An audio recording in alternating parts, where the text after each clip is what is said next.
It's like what is it? ASMR. ASMR, yeah. I hate that. When you hear people's lips smack. Oh, no. Yeah, no, I'm not a fan of that. Yeah. I hate hearing people eat. Yeah, So I can't do it. Drives me crazy. Yeah. I find there's certain things, like if they have like a hairbrush and they're like, that's okay. But there's some that just, I don't know. I like hearing people crack their bones. Oh, rough. That's a weird thing that I have. Really? Yeah. Like I'll watch like chiropractor videos of like them doing manipulations and stuff. Oh, really? Yeah. Oh, yeah, where they... Yeah. Which I don't know if any of that's useful at all. Yeah. Sort of a Physically. bit up in the air, isn't it? Yeah. Makes a cool sound, though. Yeah. So I've only ever seen your photography, like I don't want to refer to it by verbally yet because that'll sort of ruin what I'm saying, but I've only ever seen your photography like brand label written in written form. So for years I've always thought it was Littlek. And then my friend recently, when I told him you were coming on the podcast, told me, he was like, oh yeah, like Little K. And I was like, oh no. And then that kind of like thrust me into a world of like confusion and self-doubt, and I've just been lingering there. So I'm really glad that you've actually come in now and I can sort of clarify that. So, Yeah, it's Little K. Okay. You're not the only one who has thought that it's Littlek. Yeah. I really don't care how people pronounce it. I like when people call it Littlek because then I know they're acknowledging it as one word and not two words, because it's not two words. It's just yeah. one. Yeah. Yeah, I did an Instagram story about it a couple of weeks ago because like every time people get in contact with me, if they can't find my name, they'll email me as Little K, but they'll always put a space between the little and the K, and it drives me crazy because across all of my like social media and my website and etc., there's no space in between the little and the K. So I don't know why people are thinking there's that. I don't know. It's a bit petty, but it's my brand. So I think that I have to kind of stand up for it and be like, that's how it is. But yeah, a lot of people were like, when I did that story, a lot of people were like, oh, and I was like, really? Serious? These computers are probably auto-correcting it or like giving it the red squiggly line, like, hey, put a space between this. Yeah, possibly. But I think it's such like a professional thing to get someone's name right. Like if you were applying for a job and you knew the guy's name was John with a H, you wouldn't spell it without the H because it kind of shows that you're not putting enough effort into what you're doing, if that makes sense. Yeah. That's just what I think. Absolutely. That's true. No, that's 100%. Do people ever put like a hyphen before the K? No, I don't think there's ever been a hyphen. It's usually just the space. Yeah. Or they'll write it without the space, but the K will be a capital. And I'm like, what? Jeez. But it's not the end of the world. Obviously not the end of the world. Yeah. But it is funny when people don't know how to like pronounce it or spell it. Yeah. Because it's just so simple. If you ever got into the rap game, you could change it to Little K. Yeah, I could. Yeah. Yeah. It's a really good suggestion. Yeah. In case you've been considering it, a move into the rap game. No, no, I have no musical skill whatsoever. So don't think that'll be a path I'll be going down. But you're a big music fan, I would think. To an extent. Yeah. I think. I don't listen to a huge amount of music outside of Taylor Swift. Okay, yeah. Which a lot of people are like, what? That's crazy. Like you work for so many like bands and musicians and you only listen to Taylor Swift? I'm like, yeah. No. I listen to a lot of my clients. I'll listen to their stuff, obviously, because I want to be able to support them. And most, like 9 times out of 10, the music's actually quite good. Yeah. But yeah, Taylor. Yeah, no, I do enjoy music, but I'm not one of those like full on like, oh yeah, you should listen to this band. They're so undercover, blah, blah, blah. Right. You're not deep in it. Yeah. No, I'm not that deep in it. So yeah, I'm pretty loyal to Tay. Is Taylor still only on like Apple Music and stuff like that? No, she's across all the boards now. So that's good for her. SoundCloud. Yeah, I presume so. I don't know. I haven't been on SoundCloud for years. She's got her mixtapes up there. Actually, No, I don't know. She's getting into the rap game. Yeah, Ed Swift. well, there's a track on her her previous album that she's rapping on with Ed Sheeran. Oh, really? So don't underestimate her. Taylor Swift rapping on a song with Ed Sheeran. Yeah. You obviously don't get around Taylor much, do you? No, that's all right. Do you get around Ed? I get around Taylor more than I get around Ed.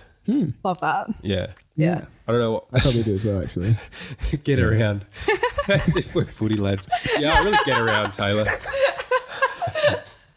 Oh dear. Oh, man. Yeah, no, I don't like Ed Sheeran. But Yeah. I can get around some Taylor Swift. Yeah. What's that song?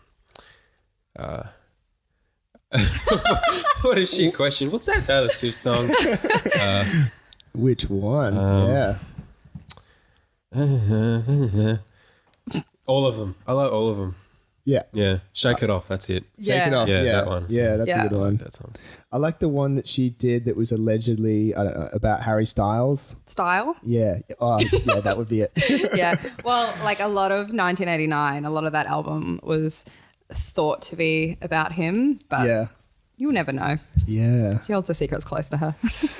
Do you like that aspect to it as well? That you're not sure who she's writing about. It's that kind of mystery. It's kind of nice because like when you listen to her songs, you can kind of relate to it on a personal level, but then you can also kind of look at it like, oh, I wonder who she's writing this about kind of thing. Yeah. But like all of her songs are so applicable to literally anyone. So Yeah, I yeah. do really enjoy that. So you've obviously gotten around the festival circuit quite a bit Yeah. with your photography work. Have you ever picked up any bands there, like in doing that work that you've like sort of fallen in love with as well, like with their music? Like have you, from having that experience, or I guess even is the experience of taking photos of bands at festivals and getting like a different kind of perspective on their performance, maybe, does that like change how you experience their music? That was like a double question. So. Yeah, wow. Hitting me with the hard ones.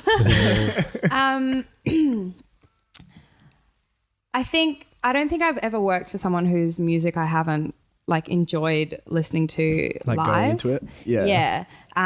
I tend to work for people that are just like incredible performers because that's Yeah. how you get the best photos kind of thing. And I think most of the music that I have been introduced to has been through working for that person.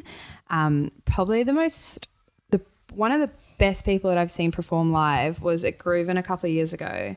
And it was one of those like really hardcore, like opposite to Taylor Swift music. What are they called? I don't know, something like screamo. But the way they were on stage, like I was just so captivated by it, and I enjoyed the music because of how good they were on stage. Yeah. Oh goodness, I wish I can remember their name. I'm going to take a wild guess. Was it Violent Soho? No, it wasn't Violent Soho. I can't remember the name. It'll be on my Instagram somewhere. Yeah. Sorry. What year was it? Maybe we can investigate this. It was 2016. I have a picture on my Instagram feed of them because I always bring back the photos from their set because they're just like, just such captivating performers. It's like on the tip of my tongue. Don't you hate that? That's the worst. I pulled up the set list right now because this is now also a personal thing for me as well. Okay. As soon as I hear it, I'll be like, that's it. Oh, Hearts played. Oh, In Heart's Wake. That was them. Oh, yeah. wow. Oh. Yeah, In Heart's Wake. Yeah. I was just like naming a different person. Well, it triggered my memory. And then, wow, cool. Yeah, they're incredible. And like not the kind of music that I would listen to at all, but live it was just like amazing. So good. I've seen them. I got dragged because I'm not a massive sort of screamo guy, but I got dragged along by one of my massive screamo guy friends, and Brandon? Yeah, Brandon. Shouts out. And yeah, I enjoyed seeing them. Like the lead singer's really theatrical. Like the way that he, even when he's like engaging with the crowd just in between songs, the way he speaks, it's like he's got like some kind of training in theater. Yeah. Like he just the way he projects his voice and stuff, and he's quite like the way that he moves as well. I noticed he would like get up on top of things and like sort of take these like crazy glorious poses and stuff. And yeah, he's cool. Yeah. I Really really cool. enjoyed. Like, I was in the safety of the pit. Like, I wasn't in the mosh or anything. Yeah. But I loved it. It was just so great. Really good. I think they're from Byron Bay, which Really? yeah, it blows my mind how many like massive bands and things and musicians come from Byron Bay or surrounding That's areas. surprising because it's like Like the Fremantle. sort of a hippie surf town. Yeah.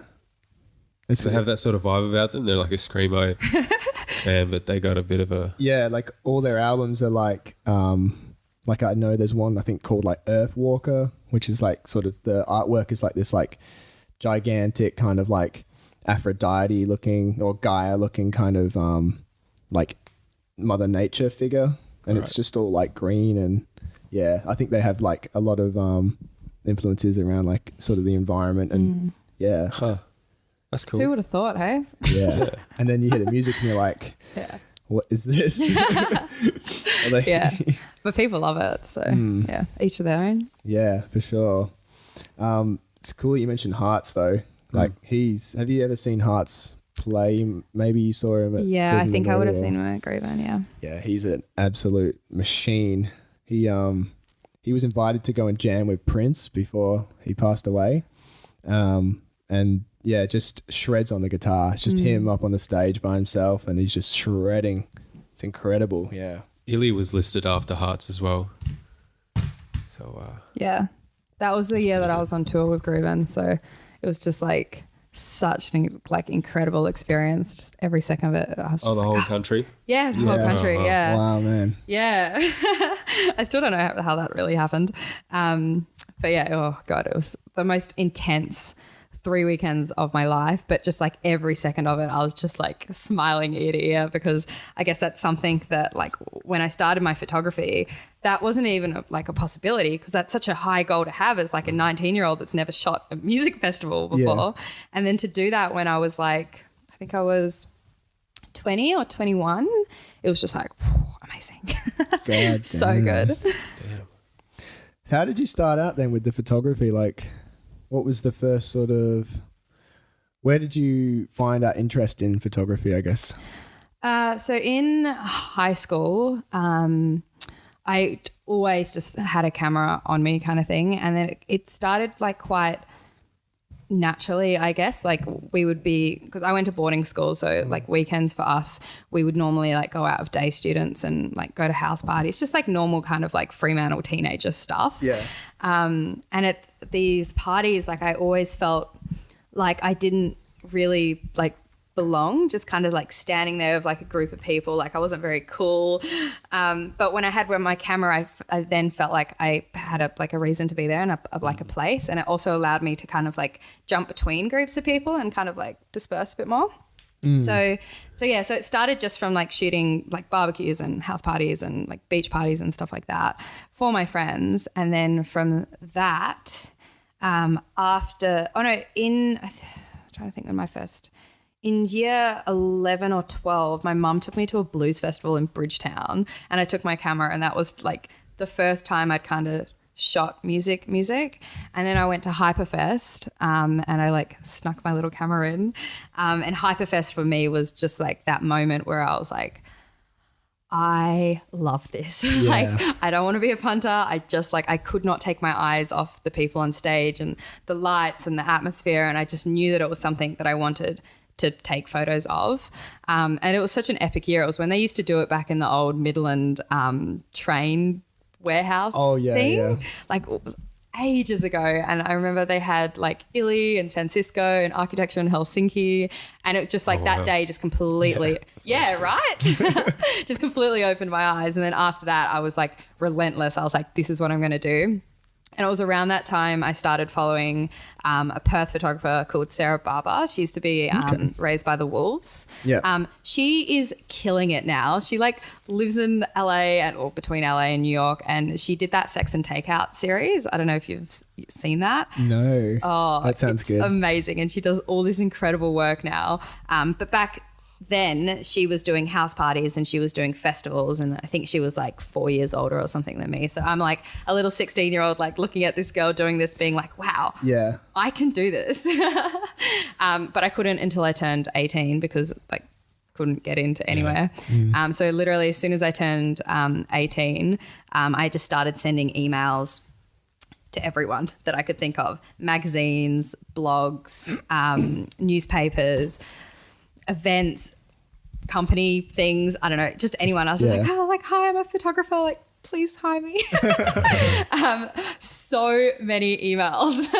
And no one got back to me. And then the people that did get back to me were kind of like, yeah, we don't really need a photographer. But I could kind of tell that it was more like, you're 18, you have no experience. Why would we take you on, kind of thing? So then I got desperate. So then I started emailing blogs on the East Coast in Melbourne and Sydney and Brisbane, because I figured, I was like, well, like this was when music blogs, like everyone had a music blog basically.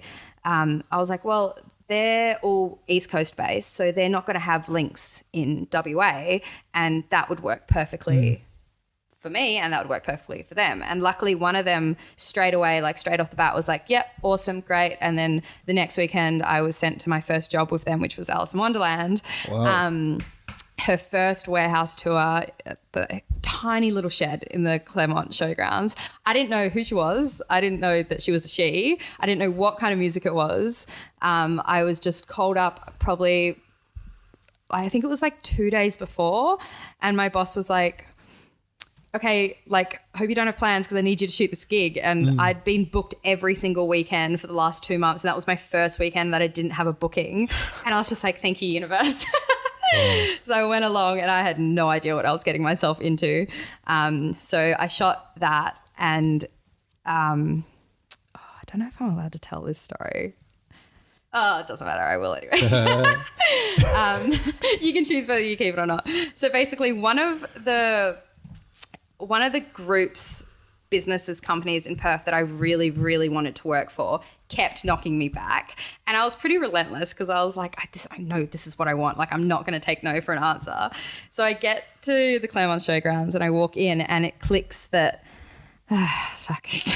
this whole event is run by these people who've kept saying no to me. Like, at one stage they had sent me an email and they were like, look, you're not really our style. Like, we don't want to take you on because you don't really match like our vibe, kind of thing. Yeah. And I was like, fair enough. Like, that's okay. I can respect that. So yeah, so I'm at this event. It's run by all of these people, and I know they know who I am because I've been emailing them for like months. And I'm a bit stressed because they're all kind of like, it's one of those things where like, if you're in, you're in, and if you're out, you're like, who are you? We don't like want anything to do with you. Clicky. Wow, yeah. So like, I had to go to the bathroom and like, just like calm myself down and be like, right, you're not here to impress them. Like, you're here to work for the blog. Just get your photos, go home. Everything will be fine. So I did, and it was great. I took heaps and heaps of photos that I'm still like super proud of, considering like I was working with bare minimum photo equipment at that stage. Yeah. And then on the Sunday, so the next day afterwards was when I used to work Thursdays and Sundays at the Claremont as just like an event photographer. Great times. And I bumped into someone at the Claremont on the Sunday, and she was dating one of the guys that was like in that company. And she's like, oh my God, did you hear what happened? And I was like, in regards to what? Like, and she was like, oh, well, Alison Wonderland screenshotted the photos you posted on your Instagram, sent it to that company, and was like, I want these photos. And they had to be like, she doesn't work for us. And I was like, oh my God, like, this was such a big deal, kind of thing. Like, and then, yeah, that's kind of where my like professional and like also friendship with Alex kind of began, because then after that, every time she would come to Perth, either I would message her or she would message me. And like, she used to be so blunt. She used to just be like, you're on the list, can't wait to see you, like, let's go. And I'm like, oh, okay, well, I'm shooting tonight. Yeah. So that was my kind of in, was with that Melbourne blog, and with Alison Wonderland. And yeah, it was just such a great like professional friendship that came out of that. And then I ended up on tour with her too. So it was just like, God damn. Oh yeah, she's headlining GTM that year, wasn't she? No, Was she? I think it was the year. No, it was 2016 that she was on the Grooven, but I think it was the year before. This was like 2014, like quite a while ago. But someone had pulled out of Grooven the previous year, and they put her in, and everyone was like, who is this girl? Yeah. Like, what? And I think people were kind of angry because the person that dropped out, like, people were like really like ready for it, kind of thing. So yeah, I can't remember where I was going with that conversation. That's an awesome origin story though. That's like when all the little things come together. Yeah. That could have happened one way or the other way, and it ends up working out. Yeah, and I always say to people, Great. I'm like, you just gotta, like, if it's something that you want, you just have to do everything in your power to get there, kind of thing. Like if I'd accepted the fact that no one in Perth wanted me to shoot on behalf of them, I would not have achieved anything, kind of thing. But it was the fact that, like, I was like, no's not an answer for me. I'm just gonna have to think outside the box and go down a different path. And I guess I truly believe that hard work always pays off. And like that, like little story is it's just like the proof's in the pudding. It works. You just work hard and be nice to people. It's not difficult. Yeah, I know, right? Yeah. Hustle. Yeah, hustle. Hustling. That's it. One word. Yeah. And like since I've started, like every now and then I get people message me like, oh, like I really would love to shoot music. Like, how do I get in? And I'm like, oh, babe, I wish I could tell you. I wish I could tell you there's an easy like way to do it, but there's really not, because like every music photographer I've met has a completely different story how they fell into the scene. But the one thing that stays the same is they all just worked and worked and worked and were nice to people. And like people always say, oh, like right time, right place. And I'm like, no, like right time, right place, right attitude kind of thing. Because no one's going to hire you if you're not like fun or friendly, kind, I guess. And there's no internships, is there, to be a music festival photographer? No. So the internship version of being a music photographer is working for blogs because you don't get paid. So you're basically rocking up to a festival, you're working all day, you're editing either on the day or late into the evening, sending the photos to the blog, and then you're getting like exposure and you're getting experience and being able to build your portfolio. I guess that's the internship side of it. But I feel like you have to do that to be able to gain respect from like managements and artists and stuff like that. So I did that for like quite a while, but I always tried to be like as strategic as possible about it. So if I was shooting a festival for a blog, not only would I send the photos to the blog, I would sit down and individually find the manager's emails for each artist that I've shot and personally send them the photos and be like, hi, so-and-so, like I'm like very big on always addressing people by their name because it takes 2 seconds to say hi, comma, kind of thing. You know what I mean? When you address someone by their name, they're like, oh, this girl's actually like, she's looked up who we are, she's found us and she's given us these photos, like, good job kind of thing. And I have got a few clients just from that kind of general, like, here you go, like these are the photos. Like I didn't get paid to do them, so you can have them. True. Yeah. That's so cool. Has Instagram becoming pretty much the main social media platform, or at least in my opinion? Has that changed? For music photographers or in general? For music photographers, has that changed? Or I guess in general, how you can just have your own blog space, I guess. Yeah. Well, I definitely use my Instagram a lot more than my Facebook. It used to be like 50-50, but I think with the introduction of like Snap Stories and being able to like go live and all those features, like basically taking all the best of Snapchat and putting it into Instagram, that's made Instagram so powerful because people feel like they can connect a lot more. I definitely don't use my Facebook as much, but I still use it every now and then. I stopped using it mainly because the photos that I was taking, if I was taking them for someone, a lot of the times they didn't want them posted elsewhere. They wanted full rights, which is fine. Like that's my job. So that I kind of like slowed back on it. So but it's not completely dead yet. And it's still very good. Like Facebook is excellent for communities. I'm in a really great Facebook group called Girls in the Photo Pit. And it's basically a bunch of people from around Australia that identify as female that work as music photographers. And it's such an excellent space because it's so supportive. And a lot of the time with anything that's creative, it can become competitive very quickly, which is such a shame because I mean like a photographer in Newcastle, she's not competition to me. I'm not competition to her. Like we have this massive thing in common. Why would we compete? Like why don't we collab and like share what we know and be able to build each other up? And that's what that Facebook group is all about. Like people, especially like newer people that are just coming up to the music and they're hitting us with like questions that we're like, yeah, I can help you with that because I went through that and I had no one there to tell me that was the right or the wrong thing to do. So I love being a part of that on Facebook. So yeah, it's Facebook's still killing it, I reckon. Yeah. Yeah, they are good for the events and the social groups and stuff. Yeah, absolutely. It's just the feed is garbage. Yeah. Yeah. I decided to unfollow literally everything in my feed. Yeah, I did the same. A few years ago, yeah. Yeah. So this is just blank. But you don't have to like actually like block people or unfriend people. Yeah. Because that's a bit personal. Yeah. Yeah. Even people still take it personally though that I've unfollowed them. Yeah. But when you unfollow someone, it doesn't let them know. So Yeah, like exactly. it's a little bit more gentle than just being like hard delete. Just don't We're want to done. see people's fucking memes anymore. Yeah. Yeah. I went through that process. I think you sort of persuaded me that that was the way forward. And as I was doing it, I did it over a period of a few weeks.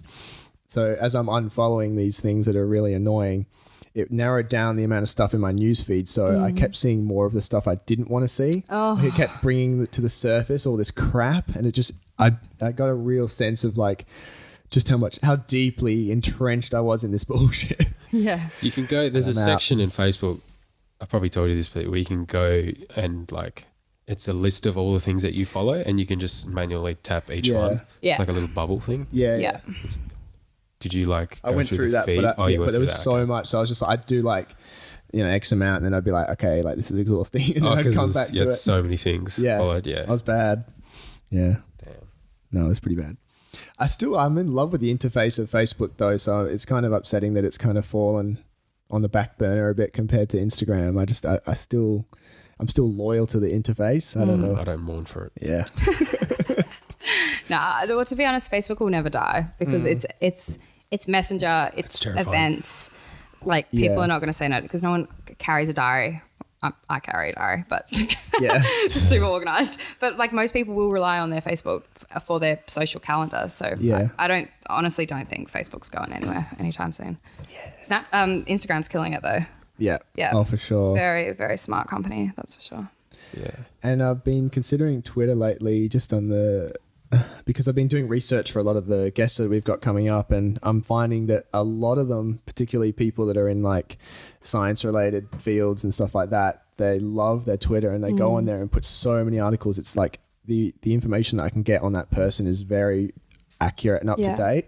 And I'm a sucker for like, particularly on the Layman's podcast page, I'll be putting up like science articles and things like that. Yeah. And it gets no traction on Facebook because I think people go on Facebook for that. Yeah. Just the bullshit. Yeah. And so Twitter is starting to look like a really good option for me because I want to start engaging people in conversations around like real issues and not just science related things as well. Like I've been going crazy about the pill testing debate because I've sort of been weighing in with my own opinions, but putting that stuff on Facebook gets no traction. And then I just feel empty because I'm like, You need that everyone hates me. validation. Yeah, I do. I kind of do. But Yeah. I also want to start a conversation around like some of these issues because I'm sort of, when I put something up on social media and I'll post it with my opinion, it's like I'm presenting some information, I'm putting out my opinion on the issue, and then it's like an inquiry, like I'm looking into someone to either counter my argument or add on to it so that I can refine my understanding of the topic. Yeah. So yeah, Twitter's, I think, good value for that. Yeah. Are you guys on Twitter? Yeah, I go through phases of Twitter. I do really like it. I probably more than Facebook. Yeah. A lot of the music industry is on Twitter, so it's quite a good tool for me to use because a lot of people will follow bands and stuff. Yeah. But yeah, like I said, I go through phases. Like at the moment, I'm like fully back into Tumblr, so Twitter's kind of been cool. put on the back burner a little bit. Yeah. But then Tumblr and Twitter, I kind of go like a couple of months on each, and then I don't know, it's just an organic thing. So you go back on Tumblr once they made it more safe for work. So I've actually been on Tumblr since I was like 14 or 15. Little K actually comes from my first Tumblr name, which was Little Keys, which is the keys. Cool. Okay. Yeah. Cool. Yeah, so Little K was a shortened version of my Tumblr name. So I've always been, I'm very loyal to Tumblr. So yeah. Were you like Tumblr famous? That I heard that term thrown around a lot, and Really? yeah, back when we were sort of like 14, 15. Yeah, it was- well, I've always really liked documenting things. So obviously Yeah. being in boarding school, I captured literally every second of it kind of thing. I was very like, always felt very safe on Tumblr to kind of like write and to post photos and selfies and whatnot. So I did gain a pretty decent following like when I was a teenager. Now I mainly use it for like the Taylor Swift community. Like I've met like most of my best friends off Tumblr, which is incredible. So now it's more of like a place to obviously connect with the Taylor side of my life, and then also to be like posting like just documenting still how I'm feeling like day to day, just stuff that no one really wants to read. That's basically what Tumblr is. But yeah, no, I do like Tumblr. Yeah. It's good. So you seem to like enjoy then sort of documenting your life as you go along. Like I know you've got a blog and also on YouTube it kind of mirrored that. Is like you did some Kentucky travel and you kept up to speed with that. So when I'm traveling, I really like to make little videos. Like nothing serious. I literally make them on my iPhone. Like it's just very simple stuff. And people are always like, oh, like why don't you make videos when you're at home? And I'm like, because my life is like not that exciting. Like I remember one week I tried to vlog for a week and it was just like, I was like, I don't even want to watch this. Like it's not that interesting. Like because my weekday life compared to my little K life, which is basically weekends only, is so far apart. Like I'm a swim teacher during the week. I work with like 3-year-olds. I blow bubbles with them. Like, and then on the weekends I'm like working at festivals and at gigs and stuff. So yeah, my life here is not very interesting, but I love to travel. So that's always really great content. And video has really opened my eyes to capturing things. So that's always a good thing to look back on. Yeah, absolutely. It's like a moving diary basically. So love that. I just love social media in general. I'm across the board on everything. Yeah. It is good. Do you ever get sort of, I mean, it's probably like your bread and butter as well with what you do, but do you ever get overwhelmed by it and feel that sense of like disconnect in a way? Or because it sounds like you use it in a quite a unique way to connect with people that I don't often see. Like you're saying, a lot of your closest friends you've met through Tumblr and stuff on as Taylor Swift fans and stuff like that. But yeah, do you ever find that it brings us together, but in a quite bizarre way? There's like a kind of like a barrier between us as well that doesn't exist normally. I think you can choose whether that barrier is there or not. Like a lot of people will use social media, but they won't engage with it, which basically means like you can post an Instagram story and people can reply to it. But if you're not replying to those people that are replying to you, that's not engaging. Yeah. That's purely just using it for the sake of, I don't know, posting stuff. Yeah. So I really try to make an active effort to always be engaging, always replying to comments, always replying to people that are replying to my Instagram stories or whatever.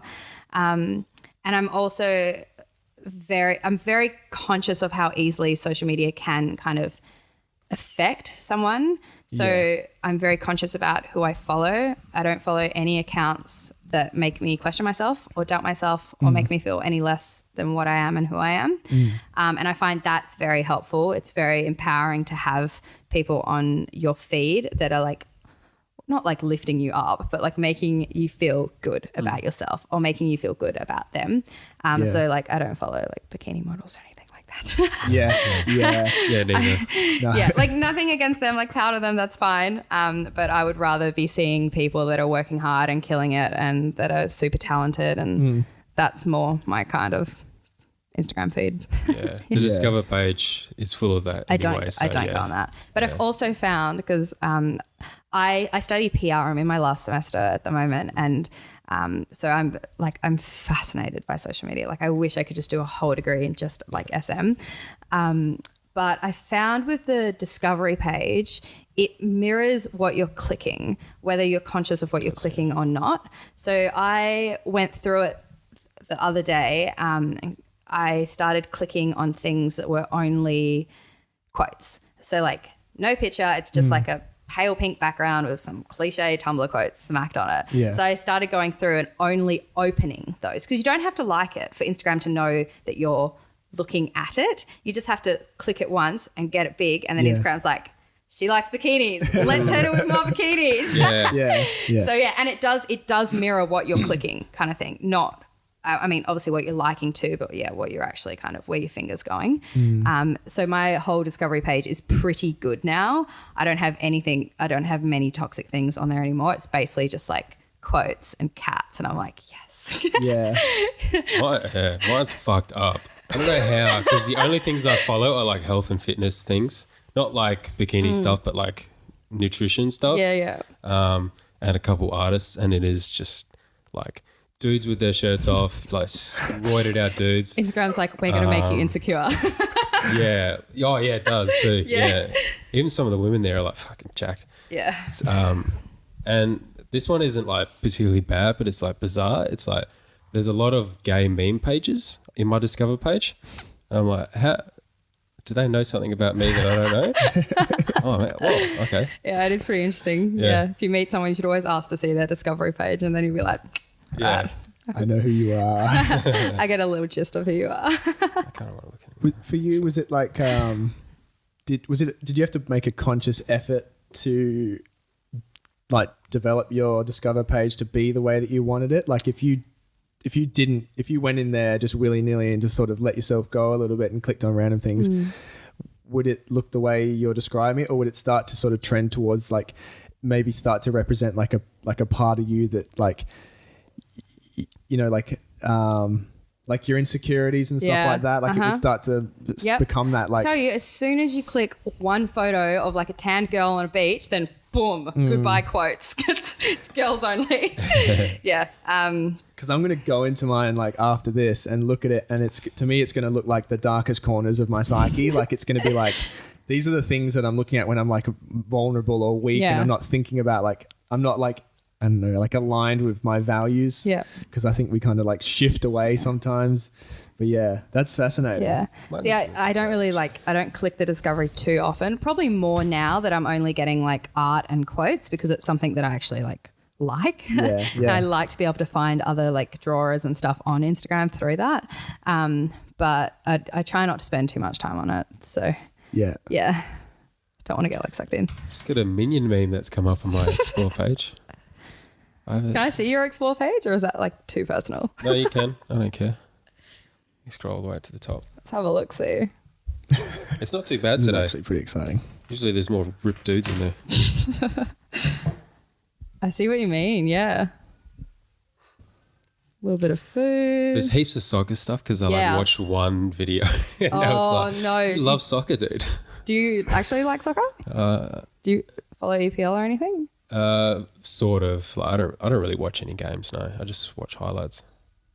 Yeah, I see what you mean. Yeah, a lot of memes. Yeah, but I don't follow any meme stuff. I guess it's just, and like on my actual Instagram, the first thing is just like a plate of food, just like, Love that. not even a good one. It's just, like, just leftovers. What does your discovery page look like? So that's the magnifying glass, because I'm so illiterate. I don't use the Discover page. That's that one, isn't it? Yeah. Yeah, okay.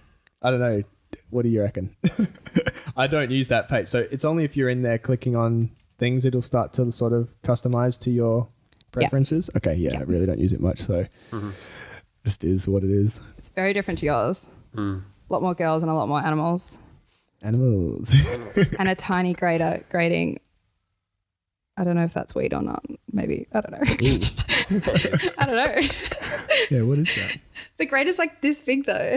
Oh, wow, yeah. Is that weed? Yeah, I think it is. Okay. Just buy a grinder for fuck's sake. What the hell? Yeah. Oh, that looks... Oh, my God. I just saw how much they're actually... how much weed they actually have. That's enormous. What's the page called? It's called Weed Domination. Whoa, that's intense. That's an intense name. I'll see. Yeah, look at how much they've actually got to get through. Oh, I mean, you know, whatever. I really don't know much about drugs. No, I don't know. It's like a massive Tupperware container. Okay, yeah, that's a lot. Yeah. Wow. Jeepers. And we watched it, so like... Oh, no. It gets you. It's got you. I know it's got me. Pulled you in. It's that curiosity, yeah. You can't fight it. The very next video that came up, I saw Wiz Khalifa, so... Oh, that's it now? I've just slid right into that. Into that world. Yeah. Oh, no. Vape Nash. Vape Nash. Oh dear. Yeah. I didn't know that about Instagram, so that's really cool. Now, I'm definitely gonna go out and do a little social experiment. Just ask my friends, like, can I see your Discover page? Yeah. Oh yeah. It just all Very works cool. off algorithm, which to me is just like the most fascinating thing ever. Yeah. Yeah.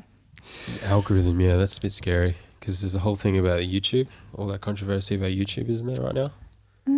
How the algorithm will like see like a word in a title like gun, and it's not even related to like actual gun violence or anything, and it'll like strike the video or demonetize it. Yeah.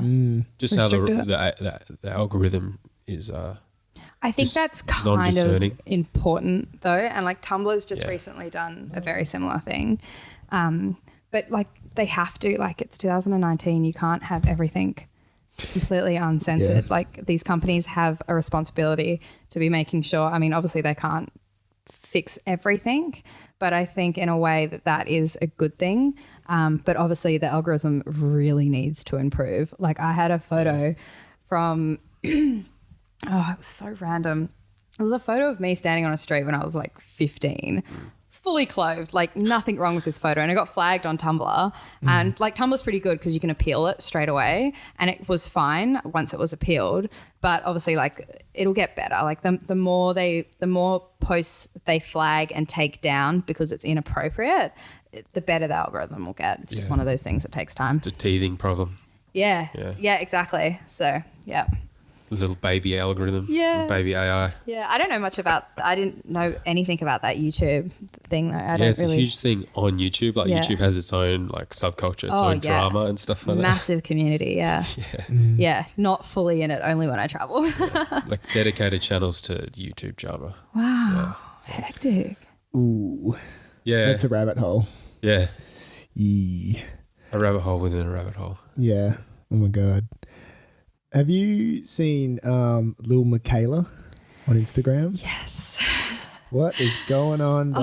What's that? So I found out about Little Michaela because I really like Shane Dawson's new videos. Like I used to watch him when I was 14 and I found his old videos funny because I was like a teenager. And then he kind of like flopped a little bit. But his new stuff is so engaging and honest and raw. So I found out about her through that and I am just like, I can't comprehend that, but I also like love it. Like I love that line where you can blur like, is this real life or is this like animation kind of thing? It's Who's Little Michaela? so basically she's this, I don't want to say person because no one knows if she's actually real, but basically it's this Instagram account with this girl and she looks like a cartoon, but like a really good cartoon that you're almost like, is this just face tuned a lot or is this like actually animated kind of thing?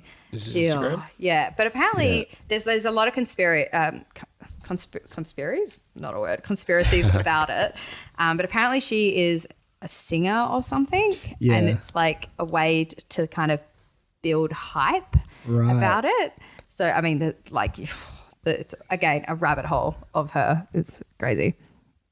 It's Michaela, like with a K? it's like I think it's Miquel. Yeah. That's nice. It's pretty hectic. Yeah. Shane Dawson's videos on it are excellent though. Is he like a comedian? I haven't heard Have you not heard of him? No. Oh, I'm so sorry. He's old school, man. He Old school is, YouTube. yeah, he is a real old school YouTuber. Yeah, I would say he's comedy, but I mean, he's a very funny guy. Like he's just like it makes everyone laugh. But his old stuff used to be very like over the top, like let's microwave a Barbie doll, and now he's like diving into like really deep topics. Yeah. Because he started a conspiracy series on his channel, and I think like that drew in a whole new crowd for him. Yeah. So now he does like these hour and a half length conspiracy videos. Like I was watching one last night, actually, one of his new ones, and I was just like, whoa, this is a lot. Is this Shane Dawson? Yeah. He's doing conspiracy videos. Yeah. Yeah.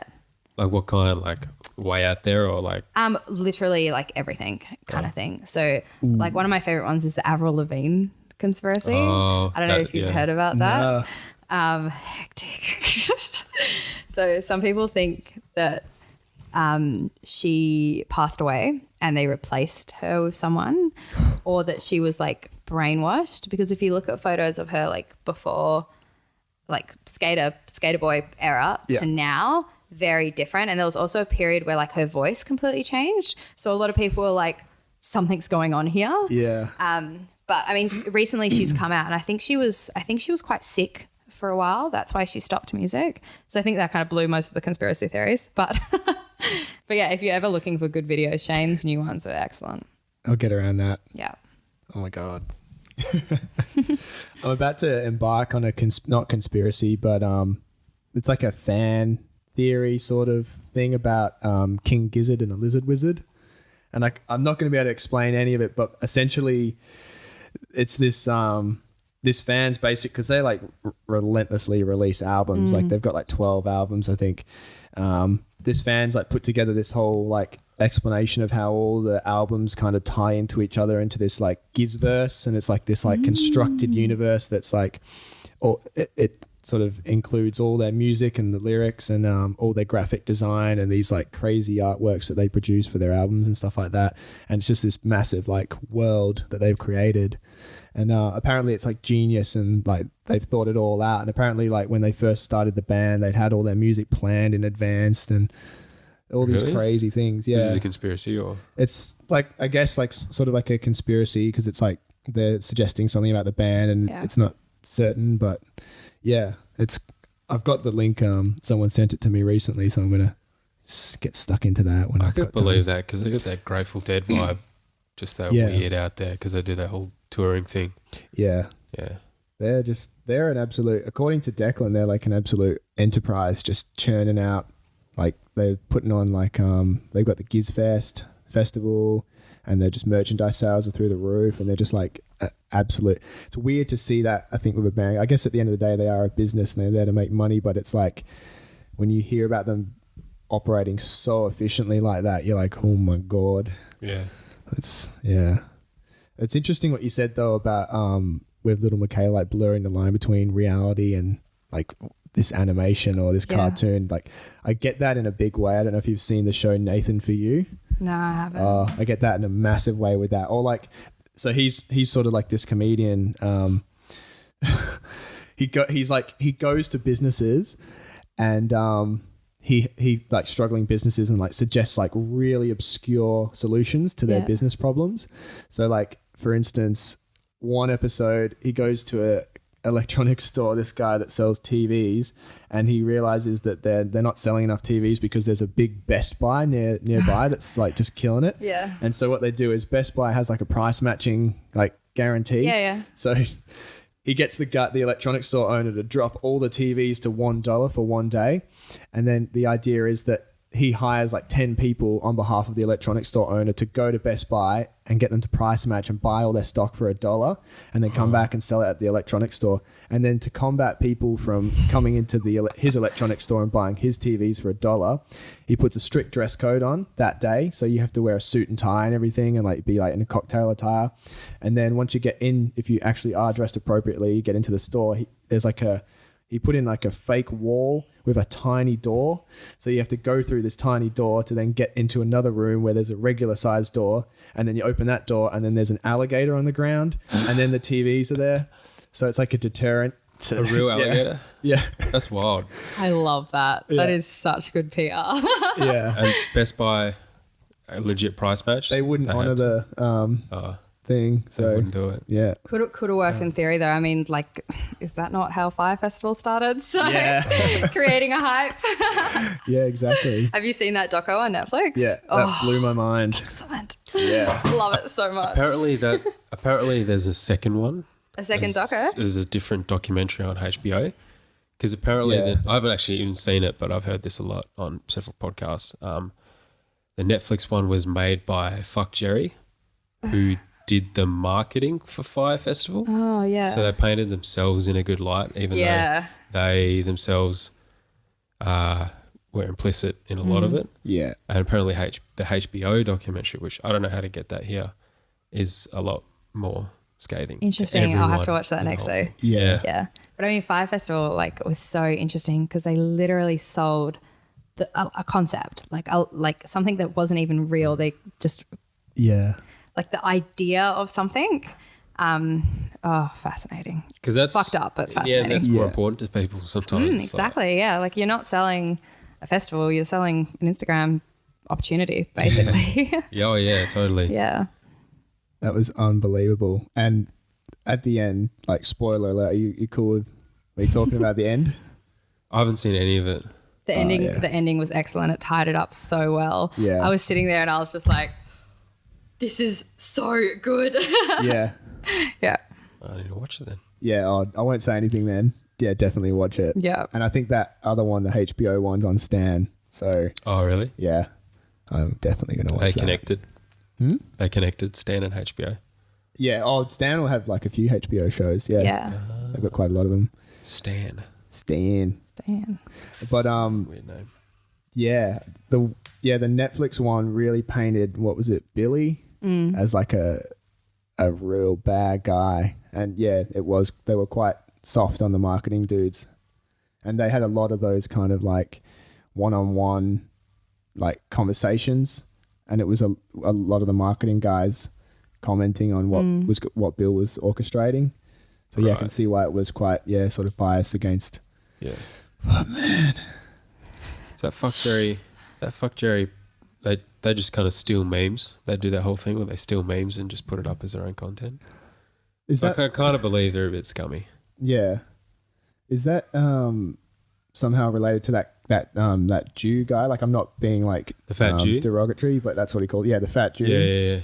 Yeah. That kind of thing. Yeah, they're not. I don't think they're the same, but he's. Yeah. Have you heard of that guy? Yeah, I have, because I watched another documentary called Instagram Famous or something like that. It's on Netflix. I sound like all I do is watch TV, but I literally for the last 2 months I've had a broken foot. So like I've just been stuck at home watching Netflix. So there's not much I haven't watched at this point. Yeah. But yeah, I know of him because of that documentary, which was interesting because they had a lot of like Paris Hilton's side to things in it. And they also had a lot about this photographer called the Slut Whisperer. I don't know if you've heard about him. Is he the one that goes to clubs and like pours champagne on chicks and stuff? Yeah. Yeah, him. Yeah, so that's how I know about the fat Jew. Fat Jew, yeah. Yeah. That documentary, because I've seen that one as well. That was it's very interesting because it seemed to start out sort of glamorizing their lifestyles, and then towards the end, it seemed they all kind of, each individual person or most of them came out and sort of said a lot of bad things about how they feel mentally. And so I know the Slut Whisperer was like saying like he couldn't do that anymore, and that he was just getting drunk every night, and like his lifestyle was just But I think that's really important because especially in like the music industry, like the only thing the fans see is an artist on stage having the time of their life, and then on Instagram an artist backstage having the time of their life. But there's so much more than that. And I think like artists that are doing so well at the moment are artists that are so honest, kind of thing. Like they're not just showing you like the hottest of the hot, they're showing you in between moments also.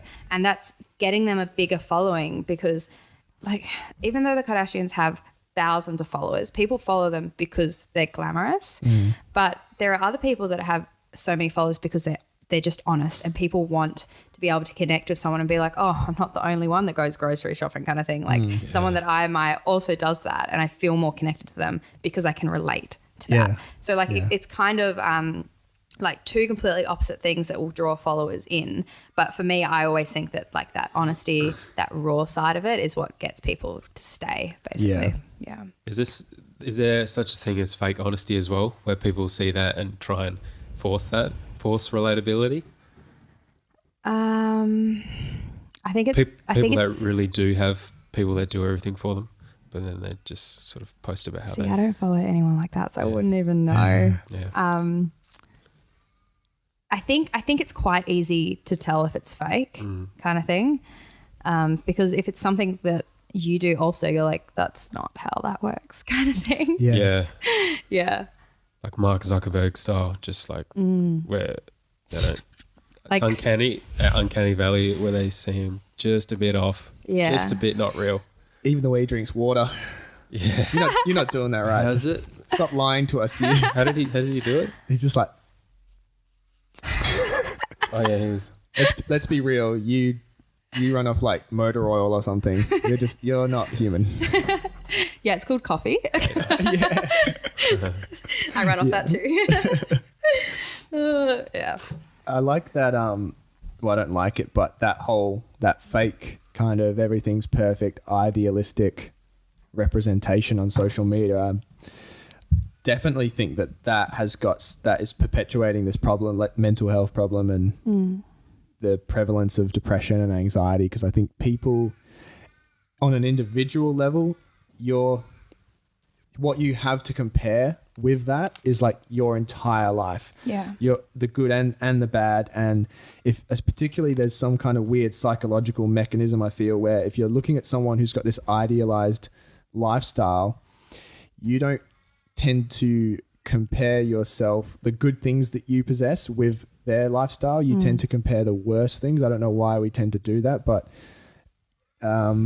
yeah, so there's the disparity between like this enormously successful looking, beautiful, whatever person versus like, yeah, just the shittiest things about yourself. It's like, it's so devastating. The rates of depression amongst teenage girls has actually literally gone up. So Yeah, like a lot. It's like, I'm not surprised by that. yeah. Yeah. Yeah. Like when I was in high school, Instagram, I would have been in like year 11 when Instagram first people started like talking about it kind of thing. And like for me, like we knew that magazines weren't real. We knew that billboards were air touched kind of thing. Yeah. We knew all of that was fake. But what we didn't know is that on our Instagram feed, in between photos of our friends at parties and cats and stuff, that girl's real. Yeah. Yeah. Well, I mean, obviously she's real because we're all like real people, but what she's presenting is real and I don't have that. And suddenly she's not a magazine, she's not a billboard, she's not a supermodel, she's a regular girl, she's mutual friends with my friends.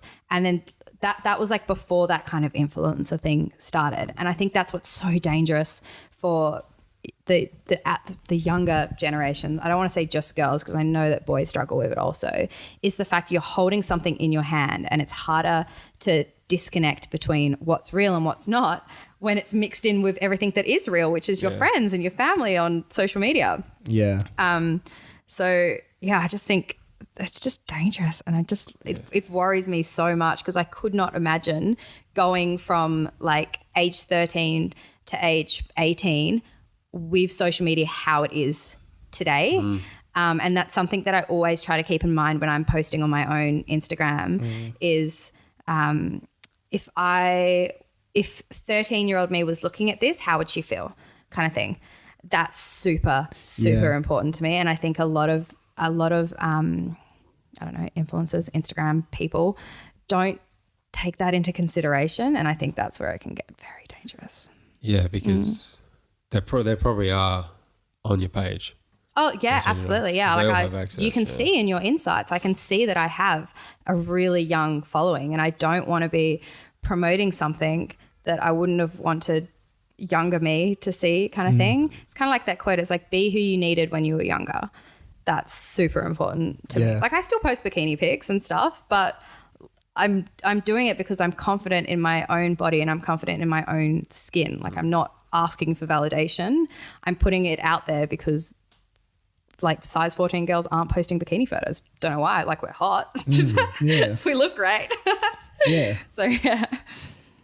I think that is definitely something that people should pride themselves on, is like being like unashamedly real and transparent with, and understanding the power that what you post has and the consequences. Like, because like it's easy to understand how your physical actions in your day-to-day life can have consequences because they typically like unfold right in front of you. But it's really hard when you're, interfacing with this technology to understand the weight of tapping on a glass screen and pressing post and stuff. It's like, I don't think our minds have adapted to that technology. It's moved too quickly for us to kind of really grasp. Absolutely.